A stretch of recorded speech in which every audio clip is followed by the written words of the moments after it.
Sammy, can you tell us a little about REIT and their key characteristics? REIT stands for Real Estate Investment Trust. In Hong Kong, REIT is relatively uncommon comparing to the listing of shares. Listing of REIT is much more common in other jurisdictions such as America or Singapore. As of today, there are only 9 REITs listed in Hong Kong, even though the REIT code has been around for a good number of years. In Hong Kong, REIT is considered as a collective investment scheme by the SFC. Structurally, REIT must be formed as a trust under Hong Kong law. Investors will be taking units of the trust rather than shares, as they would in a listed company. A trustee, as well as a REIT manager, must be appointed, which needs to be a SFC licensed entity.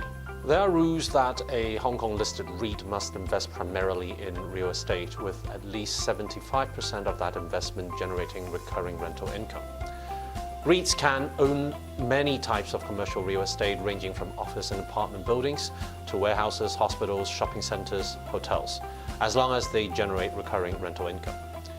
There are also rules requiring minimum distribution and also maximum borrowing.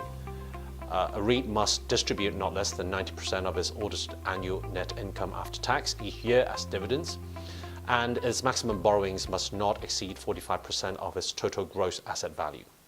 What are the main differences in listing a REIT and listing a company limited by share? REITs in Hong Kong are largely governed by the REIT code. There are also rules regarding the collective investment schemes under the SFO which are applicable.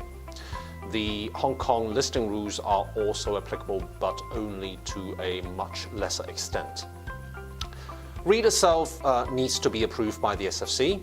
The REIT manager that manages the REIT also needs to be approved by the SFC. The REIT manager needs to be licensed. Within the REIT manager, they need to have at least 2 responsible officers. Both individuals also need to be SFC licensed.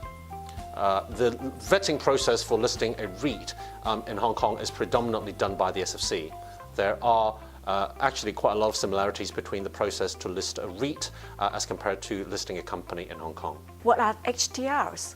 DR stands for depository receipts. These are instruments issued by a depository bank as an agent for a company, which evidence ownership of shares in that company.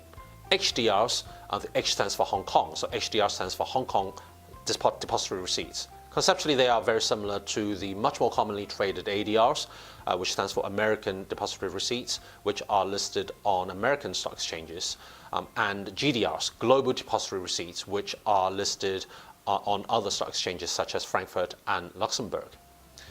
Issuers from any overseas jurisdiction can apply to have HDRs listed on the Hong Kong Stock Exchange, provided that their jurisdiction of incorporation is one which the Hong Kong Exchange would treat as either a recognized or an acceptable jurisdiction, and also they will need to be able to satisfy the basic listing requirement set out in the Hong Kong listing rules for listing shares.